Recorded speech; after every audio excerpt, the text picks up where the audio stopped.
गफ्फारी क़ह्हारी क़ुद्दूसी जबरूत, ये चार अनासर है तो बनता है मुसलमान, ये चार अनासर है तो बनता है मुसलमान। रब्बे काबार दरबारे असंख्य अगणित शुक्र व सुजूद जे रब्बे काबा আল্লাহ জাল্লা শানহু আম্মা নওয়াজহু দুনিয়ার ফিতনা ফাসাদ থেকে ফারেক করে এলাকার বিভিন্ন ঘর থেকে যাচাই বাছাই করে আমাদেরকে আল্লাহ পাকের ঘরে সকলের আগে আগে আসার তৌফিক দান করেছেন। কালিমাতুশ শুকর দিল থেকে আওয়াজকে বুলন্দ করে উঁচু আওয়াজে সকলে বলি আলহামদুলিল্লাহ। লক্ষ কোটি দুরুদ সালাম সাইয়্যিদুল মুরসালিন শফিউল মুজনিবিন सय्यदुस सकलैन इमामुल मुरसलीन शफ़ी आज़म रसूल अकरम रहमत आलम हबीबी किबरिया सय्यदुल अंबिया अशरफुल अंबिया आफ़ताब नबुव्वत फ़ख्र मौजूदात सय्यदुल मखलूक़ात जनाब हज़रत मुहम्मदुर रसूलुल्लाह सल्लल्लाहु अलैहि वसल्लमेर ऊपर আজকে আমরা যে আলোচনা শুনবো আজকে জিকির সম্পর্কে। জিকির একটা ব্যাপক শব্দ, জিকিরের অর্থ ব্যাপক। আল্লাহ পাক রব্বুল আলামিন কোরআনুল কারীমের সূরাতুল বাকার একটা আয়াতের মধ্যে বলেন, ফাযকুরুনি আযকুরকুম ওয়াশকুরুলি ওয়ালা তাকফুরুন। ফাযকুরুনি আযকুরকুম, বান্দা তুমি আমাকে স্মরণ করবা, তুমি আমাকে স্মরণ করো। আল্লাহ বলে আযকুরকুম, তাহলে আমি আল্লাহ তোমাকে স্মরণ করব। এবারে আয়াতের ব্যাখ্যায় হাদিসে রাসূল বলেন, লা ইয়াকুদু কওমুন ইয়াযকুরুনাল্লাহ, কোন কওম কিছু সংখ্যক লোক যদি একত্রিত হয়ে আল্লাহ পাকের জিকির করে, আল্লাহ পাক বলেন, আল্লাহর হাবিব বলেন, ইল্লা হাফাতহুমুল মালাইকা, তারা শুধু নিজেরা জিকির করে যে তা নয়, তাদের সাথে ফেরেশতাদের দলও আল্লাহ পাকের জিকির করে। আল্লাহর হাবিব আয়াতের ব্যাখ্যা আর বলেন, অগশিয়াতহুমুর রাহমা, যেই মাজালিসের মধ্যে আল্লাহ পাকের স্মরণ হয়, আল্লাহ পাককে জিকির করে, আল্লাহ পাককে ডাকে, আল্লাহর হাবিব বলেন ওই মাজালিসের মধ্যে গশিয়াতহুমুর রহমা, আল্লাহ পাকের কুদরতি রহমত নাজিল হইতে থাকে। এরপরে আল্লাহর হাবিব আরো বলেন, ওয়া নাযালাত আলাইহিমুস সাকিনা, ওই মজলিসের মধ্যে সাকিনা অবতীর্ণ হয়।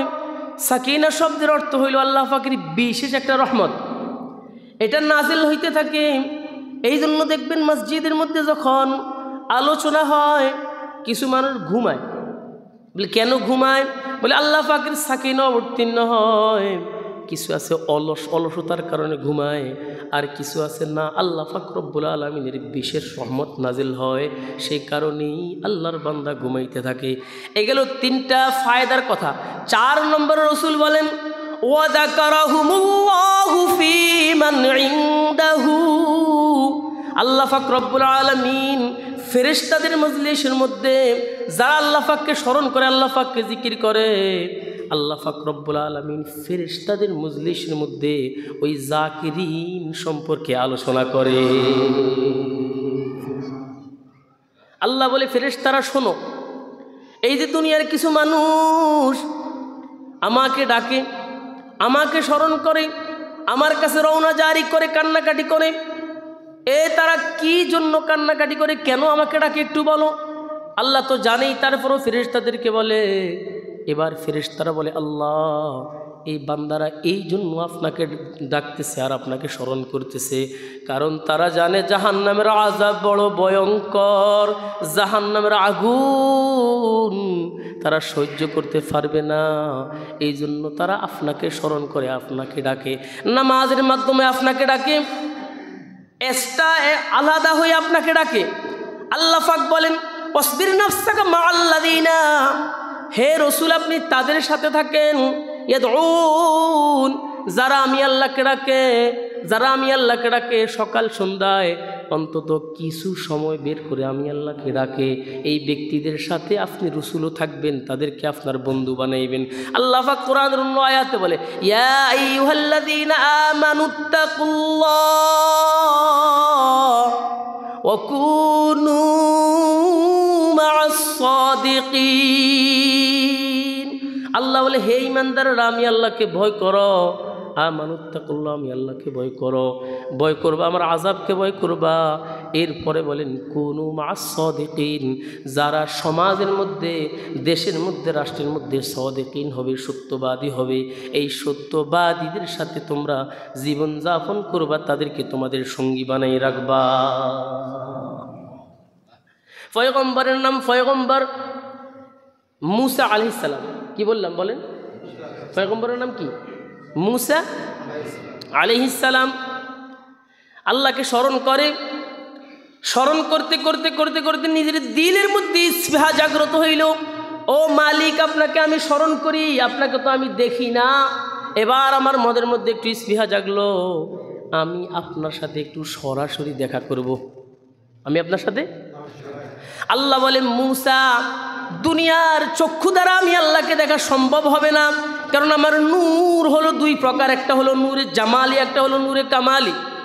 আমার নূর দুই প্রকার, এই দুই প্রকারের নূরের মধ্যে যে জামালি নূর, এই নূর আমি দুনিয়াতে প্রকাশ করলে ও মূসা তুমি আমি আল্লাহকে দেখতে পারবা না। তারপরেও যেহেতু তোমার মনের আবেগ আমাকে দেখবা, আমার সাথে কথা বলবা, তাহলে তুমি তুর পর্বতে আসো। কোথায় আসো? তুর পর্বতে আসো। আল্লাহ পাক ডাকলেন, মূসা আলাইহিস সালাম তুর পর্বতে গেলেন। কোরআনের আয়াত সাক্ষী, আল্লাহ পাক বলেন, ফাইন ইস্তাকাররা মাকানাহু ফাসাউফা তারানি।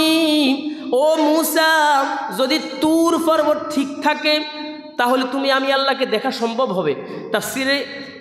তাফসিরের মধ্যে লেখে, তুর পর্বতে দুনিয়ার জমিন থেকে 1.5 মাইল উপরে, সিঁড়ি হিসাব করতে গেলে 3750টা সিঁড়ি অতিক্রম করে মূসা আলাইহিস সালাম তুর পর্বতে উঠলেন। আল্লাহকে বললেন, আল্লাহ আমি আপনার সাথে কথা বলবো। আল্লাহ বলে, মূসা তুমি আগে কথা বলবা না, আমি আল্লাহ আগে কথা বলতাম। ওয়া কাল্লামাল্লাহু মূসা তাকলিমা। এবার মূসা আলাইহিস সালাম আল্লাহকে বললেন, আল্লাহ আপনি আগে কথা শুরু করেন। আল্লাহ পাক রব্বুল আলামিন কথা বলা শুরু করলেন। মূসা আলাইহিস সালামের সাথে আল্লাহ পাক রব্বুল আলামিন দীর্ঘক্ষণ কথা বলার পর এবার মূসা আলাইহিস সালামকে বলেন, ও মূসা, আমি যে তোমার সাথে এত সময় কথা বললাম, আমার কথার দ্বারা তুমি কিছু বুঝছো কিনা একটু বলো। মূসা আলাইহিস সালাম বলে, ও মালিক, আমি একটা কথাও আপনার বুঝি নাই। আল্লাহ বলে, মূসা না বুঝার কারণ হইল আমি তোমার মাতৃভাষা মানে ইব্রানি ভাষা, মূসা আলাইহিস সালামের ভাষা ছিল ইব্রানি ভাষা, তুমি মূসার মাতৃভাষা মানে ইব্রানি ভাষা তোমার সাথে কথা বলি নাই। আমি তোমার সাথে যে সময় কথা বললাম, যদি মাতৃভাষায় কথা বলতাম তাহলে তুমি বুঝতে। তবে মূসা তুমি জেনে রাখো, আদম থেকে তুমি পর্যন্ত, তুমি থেকে ঈসা রূহুল্লাহ পর্যন্ত যত নবী দুনিয়ার মধ্যে আসবে সব নবীর মাতৃভাষায় তাদের উপরে কিতাব নাজিল করব। শুধু একজন নবীর উপরে আমি আরবি ভাষায় কিতাব নাজিল করব। তার কারণ হইল 3টা। আমি আল্লাহ রব্বুল আলামিনের ভাষা হলো আরবি, কবরের জগতের ভাষা হলো আরবি, নবী মুহাম্মদের ভাষা হলো আরবি, কোরআনের ভাষা হলো আরবি। এই জন্য আমি ওই মুহাম্মদ নবীর উপরে যে কিতাব নাজিল করব, এই কিতাব নাজিল করব আরবি ভাষায়, কিতাব নাজিল করব আরবি ভাষায়। এবার কথা বলা শুরু করলেন। দীর্ঘক্ষণ কথা বলার পর আল্লাহ বললেন, মূসা এবার তো তোমার মাতৃভাষায় কথা বললাম, কি বুঝলি বলো। মূসা আলাইহিস সালাম বলেন, আল্লাহ এবার যা বললেন আমি সব বুঝলাম, তবে আপনার কাছে আমার একটা কথা হইল, আপনি কথা বলেন আমার সাথে, প্রশংসা করলে আমার করবেন, প্রশংসা করলে আমার উম্মতের করবেন। তবে না না, আপনি তো আমার প্রশংসা করেন নাই, আপনি তো আমার উম্মতের প্রশংসাও করেন নাই, আপনি প্রশংসা করছেন নবী মুহাম্মাদুর রাসূলুল্লাহ সাল্লাল্লাহু আলাইহি সাল্লামের উম্মতের এবং ওই নবীর, যেই নবী দুনিয়ার জমিনে এখনো আসে নাই। এবার আল্লাহ পাক রব্বুল আলামিন বলেন, ও মূসা, মান আহাব্বা শাইয়ান আকসারা যিকরাহ, যে জিনিসকে বেশি মহব্বত করে তার কথা বেশি স্মরণ করে না? আল্লাহ আমাদেরকে কেমন মোহাব্বত করে, বলে বান্দা ফজরের নামাজ পড়ি ঘরে গেছ, এই যে ফজর আর জোহরের মধ্যে একটা তফাৎ সৃষ্টি হয়েছে, বান্দা জোহরের সময় না জানি তুমি আমি আল্লাহকে ভুলে গিয়েছো, বান্দা আমি আবার জোহরের সময় তোমাকে ডাকি, বান্দা আয় আয় একটা সেজদা কর, একটা সেজদা কর, একটা সেজদা করবি বান্দা, সেজদার বিনিময়ে আমি আল্লাহ তোর জীবনের সব গুনাহগুলো মাফ করে দিব। এবার বান্দা জোহর পড়লো, আবার জোহর থেকে আসর পর্যন্ত একটা তফাৎ হইল না? আল্লাহ বলে বান্দা আসরের মাধ্যমে আবার স্মরণ করলাম, এ বান্দা আমি তোকে স্মরণে স্মরণে রাখি। শুধু তাই নয়, মানুষ যখন 5 ওয়াক্ত নামাজ পড়ে, এই 5 ওয়াক্ত নামাজের মধ্যে শুধু রবের নাম 320 বার লয়। কতবার? 300। এবার মিলেই দেখেন, কবরে যখন মানুষকে রাখবে প্রথম প্রশ্ন কি হবে? মার রব্বুকা, কি হবে? তোমার রবকে। এবার আল্লাহ পাক বলে বান্দা দুনিয়ার জমিনে প্রতিদিন তোকে আমি আল্লাহ 320 বার আমি আল্লাহর নাম স্মরণ করাইলাম, রবের নাম স্মরণ করাইলাম, রব্বি আল্লাহ এই নামটা স্মরণ করাইলাম, যেন কবরে রাখার সাথে সাথে ফেরেশতা উত্তরে কি আসে? রব্বি। উত্তরে কি দিবেন? ফেরেশতা প্রশ্ন করবে মার রব্বুকা, আপনি উত্তরে কি দিবেন? কেন? আপনাকে পড়াইতেছে, আল্লাহ পাক পড়াইতেছে। এটা এখন নামাজে দাঁড়াইবেন, কি পড়বেন? আল্লাহু আকবার বলি, আলহামদুলিল্লাহি, রবের নাম আসেনি? এরপরে রুকুর মধ্যে যাইবেন, রুকু থেকে উঠবেন, রুকুর মধ্যে সুবহান রব্বিয়াল আজিম, আলানো আজিম আছে না নাই? এরপরে রুকু থেকে উঠবেন, সামি আল্লাহু লিমান হামিদা রব্বানা আসেনি? রবের নাম আল্লাহ পাক ট্রেনিং দিতেছে। আপনাদের বিবেকবানদের কাছে প্রশ্ন, একটা ছাত্রকে যদি একটা উস্তাদ একটা শব্দ 320 বার পড়ায়, কতবার?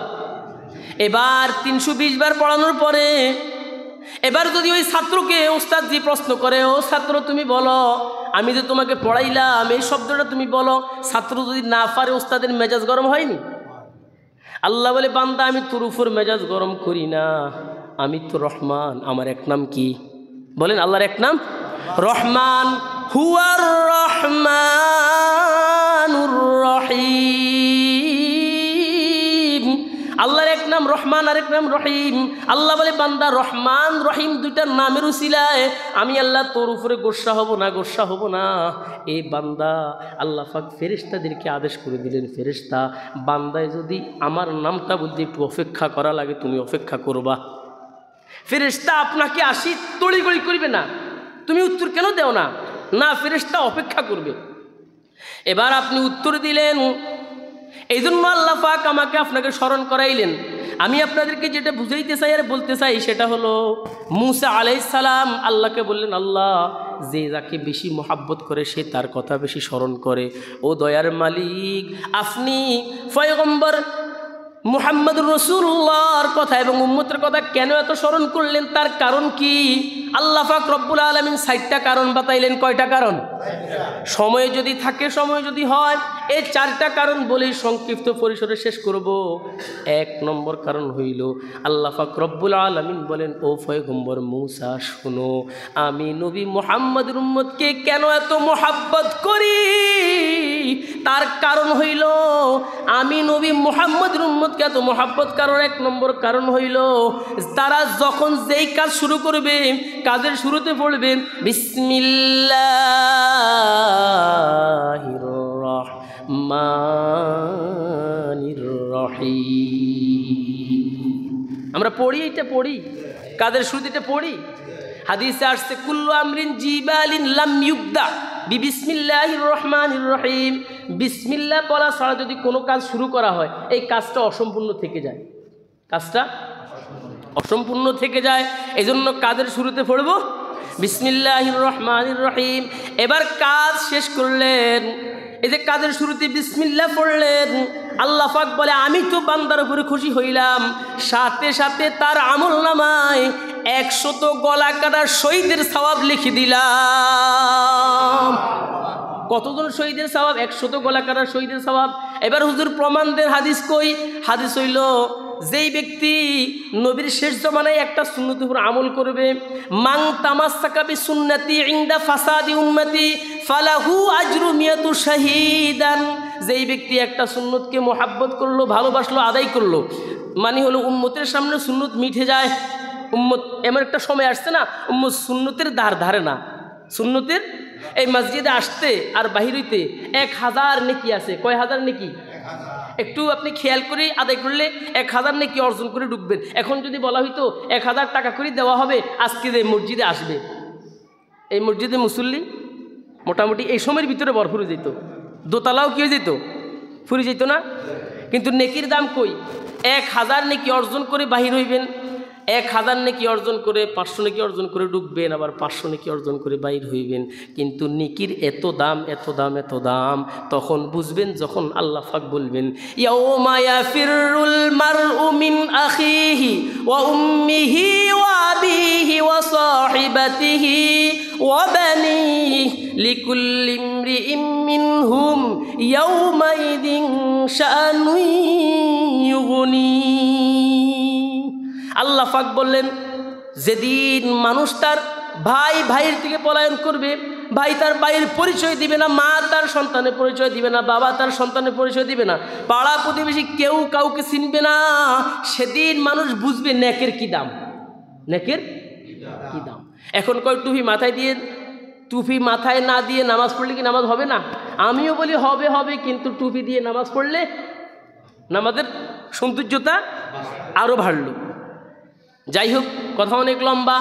এবার মূসা আলাইহিস সালাম, আল্লাহ পাক রব্বুল আলামিন বলেন, মূসা 2 নম্বর কারণ হইল তারা যখন কাজ শুরু করবে বিসমিল্লাহ পড়বে। 2 নম্বর কারণ হইল যখন কাজ শেষ করবে, কাজটা শেষ হয়ে গেছে, সাথে সাথে তারা পড়বে আলহামদুলিল্লাহ। কি পড়বে? তাহলে বলেন, কাজের শুরুতে বিসমিল্লাহ, কাজের শেষে বলেন, আবার বলেন, কাজের শুরুতে বিসমিল্লাহ, কাজের শেষে আলহামদুলিল্লাহ। এবার আমরা বুঝতে হবে সব জায়েজ কাজের শুরুতে বিসমিল্লাহ। এখন কেউ বিড়ি খায়, এখন যদি কয় বিসমিল্লাহির রহমানির রহিম, ওইটা এটা জায়েজ না? না জায়েজ। এই জন্য গড়ে ওয়াজ করলে তো হইতো না, ওয়াজ বুঝতে হইব। হুজুরে ওয়াজ করছে, এক সুন্নতের এত দাম, মেসওয়াক করে একটা সুন্নত, ওই বেচারা এত বড় মেসওয়াক নিয়ে আসছে, কি বলেন, পকেটে নিয়েছে, মেসওয়াকের ডান্ডা বাহিরে দিছে, আরেক শেষ দিয়ে গেছে, আরেক বেচারা কাপড়ের ভিতরে বেটার মেসওয়াকের ডান্ডা ঢুকে গেছে। মেসওয়াক সুন্নাত, কদ্দুর সুন্নত, এতটুকু পর্যন্ত। ধরার নিয়ম কি? বাতাই দিছে, 2 আঙ্গুল উপরে 3 আঙ্গুল নিচে, আছে না নাই? তো এই জন্য নবী সব সাহাবায়ে কেরামদেরকে ধরে ধরে শিখাইছে, ধরে ধরে শিখাইছে। এই জন্য আমাদেরকে সাহাবীওয়ালা জিন্দিগি গঠন করতে হবে। যাই হোক, বলতেছিলাম, এবার মূসা আলাইহিস সালাম বলেন, এবং আপনি কাজ শুরু করলেন, বিসমিল্লাহ পড়লেন, শেষ করলেন কি পড়ছেন? আলহামদুলিল্লাহ। এবার আলহামদুলিল্লাহ নিয়ে কিছু কথা, 2 মিনিট। আপনি যে আলহামদুলিল্লাহ বললেন, সাথে সাথে 100 শহীদের সওয়াব তো পাইলেন। আল্লাহ পাক বলে, ও ফেরেশতা, এই বান্দার নামে যে জান্নাতের মধ্যে জায়গা আছে, আপনাদের প্রত্যেকের নামে জান্নাতে জায়গা আছে, আছে না নাই? আপনার কর্মের উপরে নির্ভর করে জায়গাটা হয়তো থাকবে, নয়তো কেটে গিয়ে অন্যের নামে উঠবে, কেটে গিয়ে। এই জন্য আপনার নামে যে জায়গা আছে, আল্লাহ পাক বলেন, ও ফেরেশতা, ওই বান্দার ওই জায়গার উপরে একটা বাড়ি তৈরি করে দাও। কি করো? এবং এই বাড়ির নেম প্লেট দাও, মিন আব্দি ফুলান ইবনি ফুলান, অমুক বেটার ছেলে অমুকের এই বাড়িটা। বান্দা যখন জান্নাতের মধ্যে ঢুকবে, এই বান্দা দেখবে জান্নাতের আনাসে কানাসে শুধু এই বান্দার জন্য সব বাড়ি আর বাড়ি। বলবে, আল্লাহ এত বাড়ি কই থেকে আসলো, আর আমি কি করবো এত বাড়ি দিয়ে? আল্লাহ বলেন, ও ফেরেশতা, আমার বান্দাকে বলে দাও, ওয়াহুরুন ঈন কামসালিল লুলুইল মাকনুন। এ বান্দা শুনো, তোমার জন্য আল্লাহ পাক রব্বুল আলামিন যেই হুর গিলমানদেরকে রেখেছে, এই প্রত্যেকটা হুরের জন্য এক একটা বাড়ি আল্লাহ পাক দান করবেন। তোমাকে তো দিবিনি। আমি সর্বপরিসরে যেটা বলতে চাই সেটা হলো 3 নম্বর কারণ। বলে, ও আল্লাহ, আপনি নবী মুহাম্মদের উম্মতকে ভালোবাসার 3 নম্বর কারণ কি? আল্লাহ পাক বললেন, তারা যখন কোনো কুদরত দেখবে, দুনিয়ার জমিনে যখন কোনো কুদরত দেখবে, কুদরত দেখার পরে তারা বলবে সুবহানাল্লাহ। বলেন আল্লাহর কুদরত দেখলে কি বলবেন? আমরা কই ওরে মারে, ওরে বাবারে, এটা বলি না? এটা বলি না আমরা? কিন্তু এটা নিষেধ আছে। কুদরত দেখছেন, সুবহানাল্লাহ সুবহান। এবার আল্লাহ পাক বলে বান্দা সুবহানাল্লাহ এখানে বসছো, সুবহানাল্লাহ বলার দ্বারা কি হয়েছে? সওয়াব তো পাইছো, তোমাকে স্পেশাল কিছু দেওয়া হবে। স্পেশাল হইল সুবহানাল্লাহ এই শব্দ বলার দ্বারা আমি আল্লাহ তোমাকে ফুতো পবিত্র করে দিলাম, তোমার সব গুনাহ আমি আল্লাহ মাফ করে দিলাম। শুধু তাই নয় বান্দা, জান্নাতের মধ্যে তোমার জন্য একটা গাছ আমি আল্লাহ তৈয়ার করে দিলাম। হাদিস লেখে এই যে গাছ তৈয়ার করলেন, এই গাছের ছায়া, এই গাছ এত বড় হবে, এত বড় হবে, এত বড় হবে। এই গাছের ছায়া দৌড়াই একটা দ্রুতগামী ঘোড়া, এই গাছের ছায়া 100 বছর পর্যন্ত দৌড়াই শেষ করতে পারবে না। কত বছর? এবার জান্নাতি নিয়ামতগুলা কেমন? জান্নাতি নিয়ামতগুলা, এবার বান্দা এত নিয়ামত পাওয়ার পরেও আল্লাহকে বলবে আল্লাহ সব কিছু পাইলাম, সব কিছু বুঝলাম আর দেখলাম, তারপরেও দিলের মধ্যে শান্তি নেই, দিলের মধ্যে শান্তি নেই। বলে কেন শান্তি নাই? বলে আল্লাহ এখনো আপনার দিদার আমাদের নসিব হয় নাই। আল্লাহ মসজিদে গেছি, আগে গিয়েছি আপনাকে সেজদা করেছি, সেজদার মধ্যে গিয়ে পড়েছি সুবহান রাব্বিয়াল। আপনি আমার সাথে কথা বলেছেন, আমি আপনার সাথে কথা বলেছি, কিন্তু আপনাকে দেখি নাই। এখন আপনাকে দেখতে চাই। এটা আরেক বিশাল লম্বা আলোচনা। আল্লাহ পাক দারুস সালাম জান্নাতের একটা নাম, ওই দারুস সালামের মধ্যে সব জান্নাতীকে একসাথ করে আল্লাহ পাক তাদেরকে দর্শন দিবেন, তাদের সাথে দেখা দিবেন। এটা আরেক লম্বা আলোচনা, সেই দিকে যাব না। আমি যেইটা বলতে চাইতেছি, আল্লাহ পাকের কুদরত দেখলে আমরা কি বলবো? বলেন কি বলবো? সুবহানাল্লাযী আসরা, এটাও কুদরতের আলোচনা। বিআবদিহি লাইলাম মিনাল মাসজিদিল হারাম ইলাল মাসজিদিল আকসা, এই যে আল্লাহ পাক রাত্রির ভিতরে ভ্রমণ করেছে, কুদরত, এই জন্য সুবহান শব্দ ব্যবহার হয়েছে। কোরআনের মধ্যে সুবহান শব্দ নিয়ে 5টা সূরা আছে, শুরুতে আল্লাহ পাক সুবহান শব্দ ব্যবহার করেছে।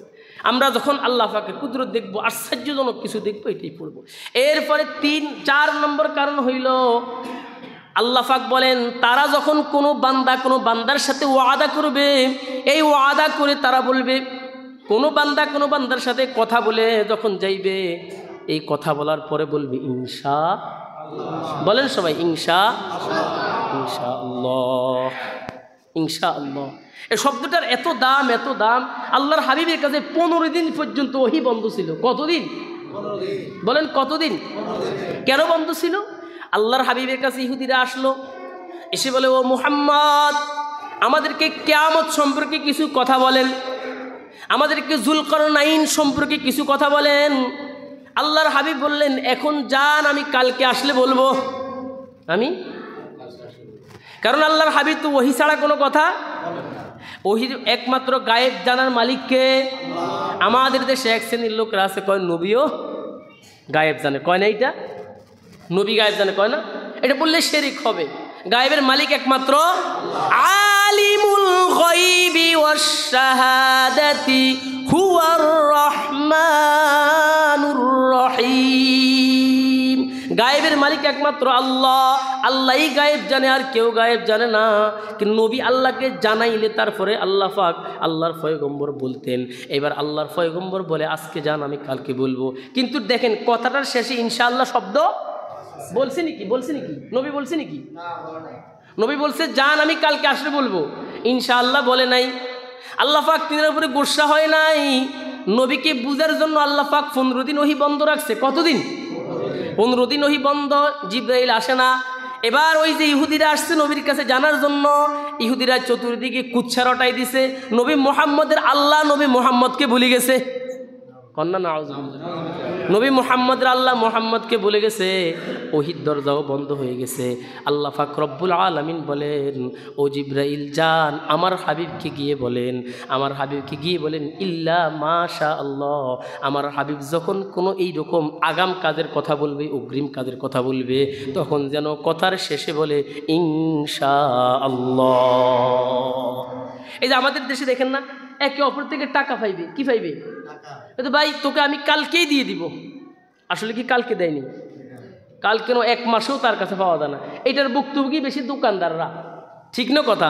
দোকান থেকে বাকি নেয়, খাতায় লিখি রাখে, ওই খাতার পৃষ্ঠাও হয়তো কি বলে তেল ফোকায় ফিসটাও খাইলেছে, কিন্তু ওই যে টাকা বাকি নিয়েছে বাকি টাকার খবর শেষ পর্যন্ত অনেক দোকানদার কয় যা এই টাকা মাফ করে দিছি, এটা ফাইতাম না, আমি জানি মাফ করে দিছি।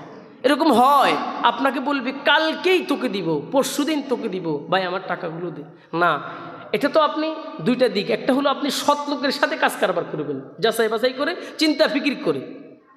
2 নম্বর তো হইল আপনি যখন কাজ করবেন ফাকতুব বাইনাকুম বিল আদল, সেটাও কোরআনের আয়াত, সে ব্যাখ্যা ভিন্ন রকম। 3 নম্বর কারণ হইল যখন আপনি তার সাথে কাজ করছেন তখন আপনি তো 1 নম্বর ভালো লোক দেখে কাজ করছেন, এখন টাকাগুলো দিয়েও দিব বলছে, কিন্তু ওই ব্যক্তি যেন আপনাকে বলে আমি অমুক দিন দিয়ে দিব ইনশাআল্লাহ। এবার একটা মাসালা বুঝেন, যদি ইনশাআল্লাহ শব্দটা না বলে তো এই ব্যক্তির নামটা মুনাফিকের খাতায় উঠবে। এবার হুজুর প্রমাণ দিন কেমনে মুনাফিকের খাতায় উঠবে? কারণ যেই দিন তারিখ নির্দিষ্ট করছে সেই দিন তারিখে কি আসছে নাকি? তো না আসার কারণে নামটা মুনাফিকের খাতায় উঠছে, কেন আসলো না? আর নির্দিষ্ট করছেও তো সে। কারণ মুনাফিকের আলামত কয়টা জানেন না? 4টা। কয়টা? 4টা। মুনাফিকের আলামত 4টা।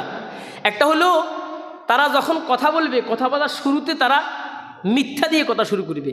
আয়াতুল মুনাফিকের সালাসাতুন ইদা হাদ্দাসা কালামা ওয়া ইদা ওয়াদা আখলাফা, এই 2 নম্বর কারণ। এই 2 নম্বর কারণ হলো ওয়াইদা ওয়াদা আখলাফা, যখন ওয়াদা করে ওয়াদা খেলাফ করে। ওয়াদা করলে মুনাফিকের কারবারে এটা, ওয়াদা করবো ওয়াদা খেলাফ করবো, ওয়াদা করবো ওয়াদা খেলাফ করবো। এই জন্য তার নামটা মুনাফিকের খাতায় উঠবে। এই জন্য আমরা আজকের আলোচনা থেকে যে 4টা জিনিস জানলাম, কোনো কাজ শুরু করব কাজের শুরুতে বলবো, বলেন কাজের শুরুতে এতটুকু কথা অন্তত দিলে করে নিয়ে যান। আজকের আলোচনা থেকে যখন কোনো কাজ শুরু করব বলবো বিসমিল্লাহির রহমান। 2 নম্বর যখন কাজটা শেষ করব বলবো 3 নম্বর কি, যখন আল্লাহ পাকের কোনো কুদরত দেখবো সাথে সাথে কি বলবো সুবহানাল্লাহ। 4 নম্বর যখন কোনো ব্যক্তির সাথে কোনো কাজ নিয়ে ওয়াদা করব কথার শেষে বলবো ইনশাআল্লাহ। এই 4টা কথা আমাদের যেন মনে থাকে। এই ব্যাপারে তাফসিরে বাইজাবি, তাফসির ইবনে কাসিরের মধ্যে বিস্তারিত লম্বা আলোচনা আসছে। এগুলো তো সময় নিয়ে আলোচনা করতে হয়, যে 25 মিনিটের ভিতরে এই সমস্ত আলোচনা করে কিছু সাজানো গোছানো বলাও যায় না আর বোঝাও যায় না। যাই হোক, যে স্বল্প পরিসরে কথাগুলো বললাম, আল্লাহ যেন আমাদেরকে সকলকে এই 4টা গুণে গুণান্বিত হয়ে ঈমান আমল মজবুত করে দুনিয়া থেকে যাওয়ার তৌফিক দান করে। ও আখির দাওয়ানা আনিল হামদ।